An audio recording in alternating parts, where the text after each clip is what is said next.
now safe, especially with the past couple days being so hot. I'd hate for any animal to be out there without any water and shelter. And behind you, talk about the heat, record-breaking heat. Yeah, I'm over it. I know.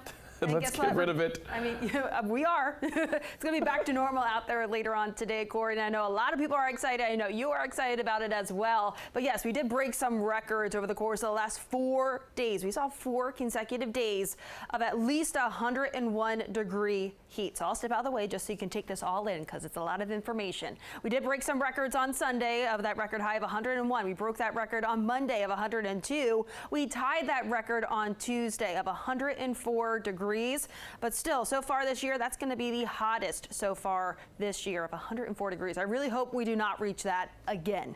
101 on Wednesday. Yesterday, that made it the 4th day in a row of at least 101-degree heat. So that's the first time we've seen that since records began. But when we look at the stats for the last time we've seen 4 days in a row of at least triple-digit heat, we have to go back to July 2012. And if you were wondering about the hottest summers on record, it's no wonder that 2024 so far is the hottest on record of 81.9 degrees. That's the average temperature. So we're averaging out those overnight lows and the high temperatures so far for this summer, and we're getting 81.9 degrees. So that just means we're really not seeing much relief overnight, and then also we're seeing some record-breaking heat as well, really boosting those temperatures for 2024 so far. So this will go through till the end of August. So we're talking about meteorological summer here. We're talking about the summer season. 2010, though, that used to be the old record of 81.3 degrees, and we round out that top 5 with 2012, and like I mentioned, July 2012 was the last time we saw 4 consecutive days of triple-digit heat in D.C. What we're tracking, though, finally we'll be back to normal today with highs right around 90 degrees, and we'll see that humidity dropping through the day as well, so it'll feel a little bit better. Some storms are possible, mainly for the southern half of the area, as the cold front that did bring us some storms and showers yesterday continues to exit, and that will be ushering in the area that will be much more normal for this time of the year. That cold front, like I mentioned, will stall just down towards our south and will be in close proximity, so I'll fire up some showers and storms again for the southern half of the area today. Temperatures right now, we're starting off with those 60s back over towards the mountains. We're talking 70s though as you get closer towards the I-95 corridor. 76 right now in D.C.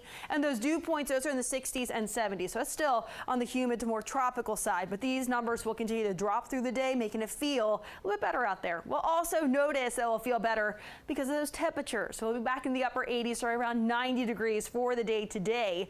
And as I had mentioned before, we're going to be tracking that chance for a nice late shower or storm, mainly for the southern half of the area into the middle of the afternoon today. Futurecast shows that as well. And then later on this evening, any shower or thunderstorm activity winds down, and overnight tonight should be dry under some partly to mainly cloudy skies. And that's what we start off with tomorrow morning. Those winds will be mainly out of the north for your Friday morning. Temperatures in the 60s to low 70s before we bounce back into those mid to upper 80s, so right around 90 degrees for your Friday afternoon. Friday, I'm calling it the pick of the week just because high temperatures will be right around 90. We'll have the lower humidity all throughout the day as we look ahead towards tomorrow. So today we are settling with that lower humidity through the day. Tomorrow it will be with us through the day. And then Saturday we're looking at those high temperatures, middle 80s, but we're looking at some scattered thunderstorms as that cold front stalls towards our south, and a low pressure system will ride right along that and bring us some more shower and thunderstorm activity for the first half of the weekend. Sunday should be mainly dry, highs around 90, and we start off that next work week right around 90 with some isolated thunderstorms. Shanique is back with the latest on those roadways.